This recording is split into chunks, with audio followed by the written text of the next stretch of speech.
On February 10, 2004, a certain girl, along with her young man, committed an unspeakably disgusting act. It involved her father, a baseball bat, and a garbage can. To this day, many details of what happened remain unknown. This video will focus on the case of Courtney Schulhoff, and today we will discuss what she did to her father. You'll learn how a dangerous combination of youthful immaturity and a desire for revenge culminated in a cold-blooded murder. We're headed to the state of Florida, a place so familiar to you from previous videos, but this time we're interested in a small place, a suburb in Seminole County known as Altamonte Springs. It has a population of about 40,000 and is generally a pretty safe neighborhood for families. With its convenient location in the center of Florida, Altamonte is naturally close to interesting places. But despite how fun and interesting these places look, none of them are the real reason why we are here. Courtney Kristen Schulhoff was born on December 27, 1987 in Florida to Stephen and Tracy Schulhoff. Not much is known about her childhood, but we do know that her parents divorced when Courtney was a child. It was a difficult event for her. Initially, the family lived in the house where Courtney's childhood was spent, but after the divorce, her mother moved out and the girl was left to live with her father. At some point, Stephen began to have serious financial difficulties, and soon he and his daughter Courtney were forced to move. According to people who knew the family, at first Courtney was dissatisfied with the fact of moving, but eventually got used to it. During the first few months of life in a new home, everything was relatively quiet. The girl studied at Lyman High School. It was 2003. Initially, Courtney was a diligent student, but after the divorce of her parents, her grades began to fall sharply. She almost did not attend classes, stopped trying, and turned into an underachieving student. In addition, outside of school, Courtney's personality also changed. The girl met a group of friends who had a bad reputation, and they had a detrimental effect on her. Not only her style of dress changed, but also her behavior, which became openly hostile to the outside world.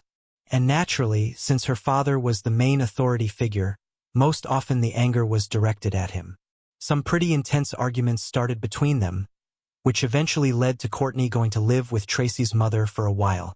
Unsurprisingly, this didn't last long. The woman realized that she couldn't put up with the new version of her daughter, while her father saw no other choice but to take Courtney back. The girl and her father lived together again with the same problems that only got worse, including school attendance. Meanwhile, the schoolgirl found a new way to keep herself busy. At times, Courtney and her friends would spend time on the treadmill located across the street from her school. It was here that she met and began dating a 20-year-old college student named Michael. Michael Morin was a former high school soccer player who, compared to Courtney, was actually doing quite well in school. He was getting straight A's. Now he was attending a nearby college and was generally well-behaved enough. His parents had high hopes for him, but after meeting Courtney, everything changed. A few weeks of prolonged companionship had resulted in the young people being practically crazy about each other and spending every spare hour together. Partly because of Michael's obsession, but mostly because of Courtney's underachievement, she unofficially dropped out of school. Naturally, Courtney's father, Stephen, who constantly argued with her because of bad grades, was infuriated by this fact. He immediately started blaming Michael for his daughter's decision. So from the very beginning there was a strong tension between them, because of which Courtney's relationship with her father deteriorated even more. It seemed to her that he just did not want her to be happy. She repeatedly tried to convince her father that Michael was a good guy, but Stephen simply did not perceive him. The man had heard that he had been stealing cars and wanted to warn Courtney. No matter what Michael did, it couldn't earn his father's approval. After prolonged arguments, the girl began to accuse him of abuse. And there is some evidence of this. Once, when Courtney invited some friends, including Michael, over to her place, Stephen came home a little earlier than expected, and it ended in a scandal. While Courtney and her friends were smoking and drinking, Stephen suddenly burst into the room. He immediately flew into a rage and reprimanded his daughter for throwing a party without his permission. After much yelling and screaming, Stephen ended up punching his daughter in the face in the presence of her friends.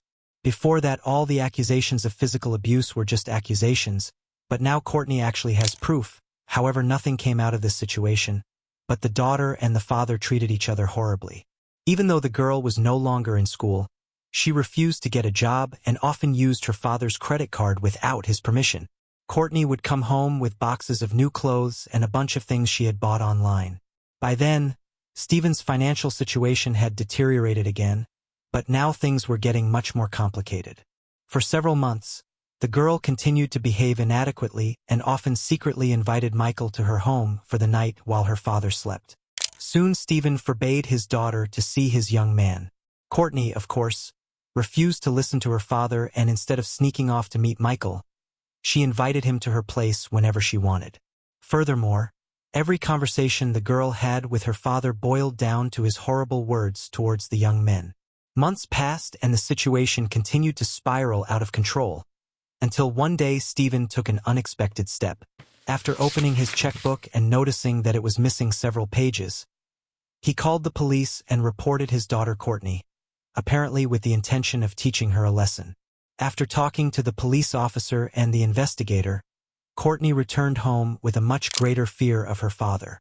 From that moment on, she began to see him not only as a stern, cruel, authoritative figure, but also as a threat. The girl planned with all her might to get rid of this tutelage, but there were events that made things a little more complicated.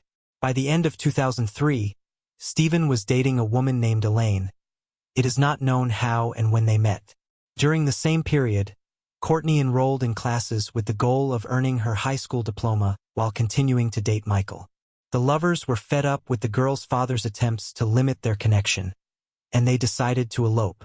The only problem was that neither of them had a car or money, so the plan was to take Michael's father's car and drive to Maryland, and there ask Courtney's grandparents for financial help.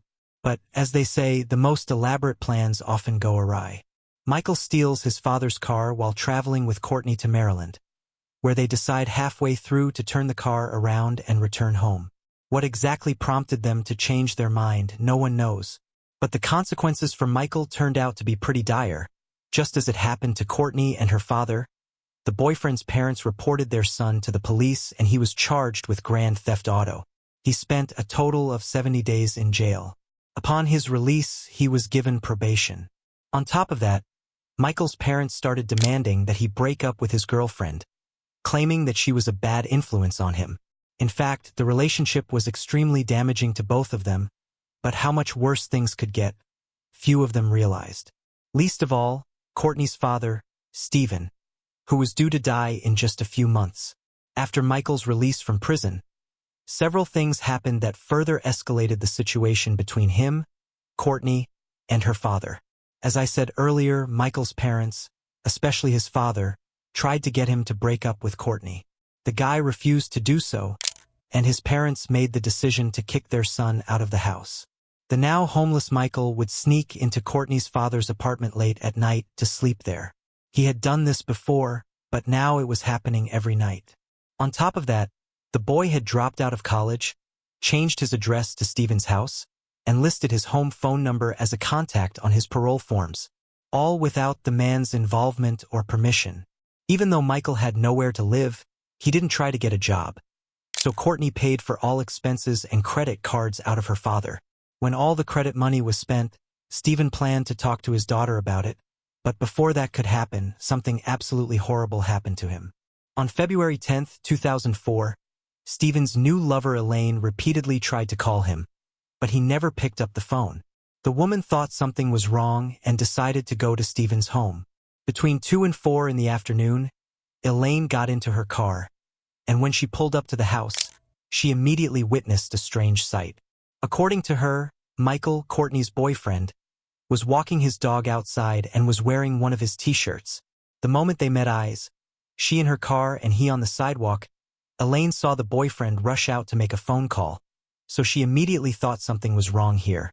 The woman got out of the car and walked to the door of Stephen's house. Courtney was standing near the entrance. Elaine tried to enter but found the door locked. She asked the girl where her father was, to which she replied that she didn't know and left, never opening the door and taking the key with her. The woman noticed that Stephen's truck was still parked where it usually was and decided to call the police. Once the local police arrived on the scene, they were able to get a search warrant based on Elaine's phone call. After entering the house through the back door, they immediately began searching the house and discovered something horrible. When the police officers entered Stephen's room, they immediately noticed blood splattered on the walls and a bloody, painless bat next to the bed. But the worst part was that they found the man's body, with his ear ripped off and his face mutilated, in a plastic trash can. Whoever did this clearly didn't try very hard to cover their tracks. But on top of that, police found bank statements on the dining room table, many of them circled with a pen. Meanwhile, Courtney was nowhere to be found. Elaine was aware of the problems between Stephen, his daughter, and her boyfriend. The police immediately began conducting a search. The truth was that neither of them made much effort to escape or hide. The police found Michael Morin in the restroom of a shopping center across the street from the house. And just as Elaine claimed, the guy was wearing one of Stephen's t-shirts. He had the man's wallet, car keys, and his credit cards. Police officers took Michael in for questioning. As for the search for Courtney, it was almost unnecessary. After leaving her father's apartment earlier in the day, the girl simply fled to her mother's house, and the latter forced her daughter to surrender to the police. During the interrogation, Courtney and Michael told authorities very different stories.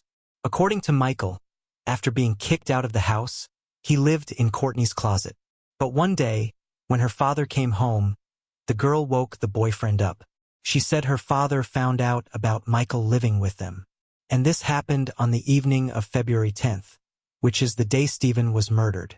Initially, Michael claimed that he had no idea the man had been murdered. He said that the reason he had a bunch of his stuff was because Courtney had given it to him. When asked why, she said she'd explain later and asked to look the dog up, and he did as she asked. As for why he ran off to the mall, it was because he was worried that Stephen would find out about finding the guy near the house. However, after the police informed Michael of Stephen's death, he suddenly changed his statement. The man now started crying, claiming that most of what happened was like a blur. He said he suddenly lost consciousness and then woke up and realized he was holding a bloody baseball bat. The boy confessed to the murder, but said Courtney was the instigator of it. After her father's plans to talk to her about where his credit card money had disappeared to, she asked Michael to kill Stephen, to which he agreed. He eventually went from saying he knew nothing about the death to being asked to commit the murder, but knowing little about the crime itself. It sounded very strange and ridiculous. Courtney's interrogation didn't go much better. The girl gave two separate statements. During the first interrogation, she simply blamed everything on Michael, claiming that she knew nothing about her father's death until the guy told her about it. However, in a separate confession, she gave investigators much more information. Courtney went on to say that the murder was Michael's idea, and she only helped him get Stephen's dog out of the room before the incident and placed a bobbleless bat by the bedroom door. And at the time Michael killed her sleeping and unsuspecting father, she heard the whole thing. But later, at the end of her criminal trial in September 2006, Courtney's story changed significantly. When she was found guilty of murder, she was asked if she wanted to make any statements. And despite her claim of innocence, throughout the trial, her words went as follows. "I would like to openly admit that Michael Morin is not my father's killer. I take full responsibility and accept my sentence." Needless to say, this was quite a shocking admission for everyone in the courtroom. But after this statement, Courtney Schulhoff was sentenced to life in prison without the possibility of parole. When the sentence was announced, she showed no emotion. And then, less than a year later, when Michael Morin was tried in April 2007, facing the death penalty if convicted, Courtney repeated her statement that she was the only participant in the crime and that Michael knew nothing about it. But this contradicted much of Michael's own testimony. In fact, he even provided additional details about what happened, claiming that he and Courtney drove up to McDonald's and even considered throwing Stephen's body off the bridge. So, in the end, Michael Morin was found guilty of murder and sentenced to life in prison. According to recent reports, Courtney Schulhoff's sentence was reduced to about 40 years in 2017. This case was one of the most unusual, even though both perpetrators were punished. No one knows exactly what happened. It is quite clear that Stephen was killed with a baseball bat. As for which of the two actually committed the murder, that is still of great interest. Although Courtney has confessed to killing her father, Michael has also confessed to it. That being said, investigators found Stephen's bloody t-shirt in Chulon, where Michael lived, and as we know, he didn't often wear the man's t-shirt. Also, Michael was about 193 centimeters tall and weighed about 100 pounds, while Courtney was 155 centimeters tall and weighed 43 pounds, so the strength needed to kill someone with a baseball bat was likely in the larger man. However, when the murder occurred, Stephen was asleep and unable to resist his attacker. Plus, Courtney gave a pretty detailed description of the crime. She was even able to characterize the sounds her father made as he was dying. So who actually committed this crime? What do you think? Write in the comments. Thanks for watching. I recommend checking out the other true crime stories as well. Click right now, and don't forget to click on the bell so you don't miss new stories. See you soon. Take care.